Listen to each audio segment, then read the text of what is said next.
The story began in the land of Egypt, where the Israelites lived as slaves under the merciless rule of Pharaoh.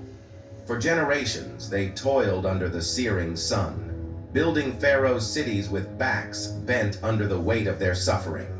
Their cries reached the heavens, and Yahweh, remembering his promise to Abraham, Isaac, and Jacob, decided it was time for deliverance. So Yahweh chose a man, Moses, raised in Pharaoh's palace but Hebrew by birth, who had fled Egypt after a violent incident. Yahweh appeared to Moses from within a blazing bush on Mount Sinai, the flames dancing but the bush itself not burning. A voice, powerful and divine, called out, "Moses, I am Yahweh. I have seen the misery of my people in Egypt, and I have come to deliver them." Moses, though reluctant, accepted the mission. With his brother Aaron, he returned to Egypt to confront Pharaoh and demand freedom for his people. They entered Pharaoh's palace, a grand, imposing structure filled with incense and guarded by soldiers. There Moses delivered Yahweh's command, "Let my people go, so they may worship me in the wilderness." Pharaoh laughed, unimpressed. Oh, skin folk and not kinfolk. "Who is Yahweh that I should obey him?" he sneered, refusing to let the people go.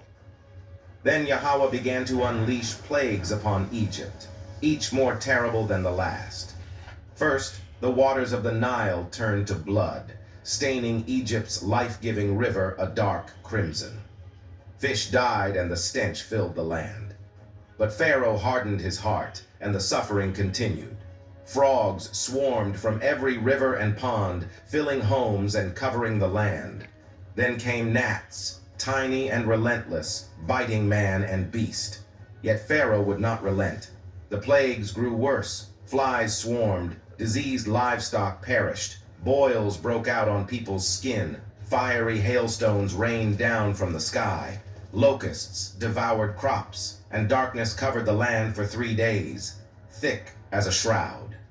Each time, Pharaoh promised to let the people go, but he went back on his word, his heart hardened by pride and arrogance. Finally, Yahweh sent the 10th and most terrible plague. Moses warned Pharaoh that the firstborn of every Egyptian family would die, from the wealthiest to the humblest, and even the firstborn of their livestock would perish.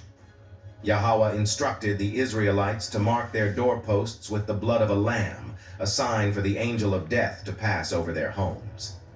That night, a great cry rose throughout Egypt as every Egyptian household mourned. Pharaoh, shattered by the loss of his own son, finally relented and ordered Moses to take his people and leave. As dawn broke, the Israelites gathered their belongings, laden with gifts from the Egyptians who were eager to see them gone.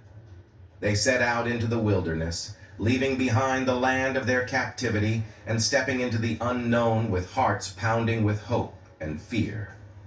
But as they journeyed, Pharaoh's grief turned to fury, and he regretted letting the Israelites go. "What have we done, letting our slaves escape?" he bellowed, rallying his chariots and soldiers. The Egyptian army, a terrifying force of chariots and horsemen, pursued the Israelites, determined to bring them back. Soon, Moses and the people reached the edge of the Red Sea. Behind them, the pounding hooves and war cries of Pharaoh's army grew closer, filling the Israelites with terror. With the sea before them and the army closing in, the people turned to Moses, crying out in fear, "Were there no graves in Egypt that you brought us here to die?" But Moses stood firm. "Do not be afraid," he declared, his voice steady. "Stand still and see the salvation Yahweh will bring you today." Raising his staff over the water, he called upon Yahweh, and suddenly a mighty wind began to blow, parting the waters of the sea. Before their eyes, a path opened through the waters with towering walls on either side.